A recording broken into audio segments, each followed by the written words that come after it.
बर' फरायसा आफादनि जा थान्दै मेल थान्दै जख'न्थाइ बे थान्दै जख'न्थाइनि हाबाफारिया फ्राय 99% जाजोब्बाय आरो दा मोनाबिलिसिम बे खामानिया जाफुंजोबगोन।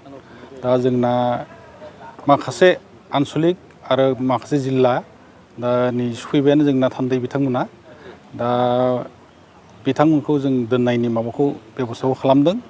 बेनिफ्राय दा जिखिनि एसे एनै मावनो गोनां दं जा बियो माने साफा खालामनाय बा जिखिनि माने लाइट बेबस्था लाइटनि खामानि बेखौ जों मावगासिनो दङ। जोंनो दुलाराय बर' फरायसा आफादनि मिरुनिफ्राय जोंनो खोन्थानाय मथे बे थान्दैयै आरो जा माने अबजारभार लोगो माने जयैनो माने 5,000निबो बांसिन जागोन होननानै बिथांमोना खोन्थाहरदों।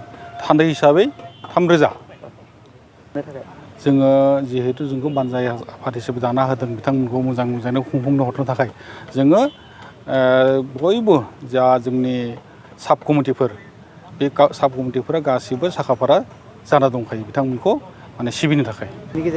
आं नोंथांनि बे खौरांनि मिजिंनि गेजेरजों आं जोंनि गासिबो जा जोंनि दालाइ आफाद बे दालाइ आफादनि जोंनि गाहाय नेहाथारि आफादगिरि आरो मावसोम बिथांमोनखौ आं बे नोंथांमोननि मिडियानि गेजेरजों खावलायनो नागिरो जे बयबो खुनु जेन एसेबो खामानि आद्रा थालाङा बेखौ जों मावफुंनो थाखाय जों बानजाय आफाद जानानै बिथांमोनखौ खावलायनाय जायो।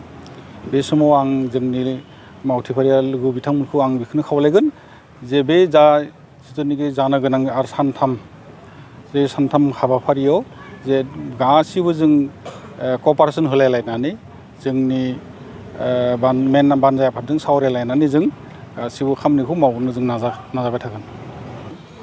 दा जोङो धरक बिथांमोना जेन लामाखौ आन्दाया बिनि थाखाय जों गलाघाटआव गेट होदों। ओमफ्राय जिहेतु माबायाव जोंना जिथुनाखि प्रग्राम बे प्रग्रामाव जोंहा मेप होखानाय दंखायो बे मेप होखानाय बायदियैनो बिथांमोना हयथ' सफैनायाव जेबो उसुबिदा जानाय नङा होननानै आं सानो।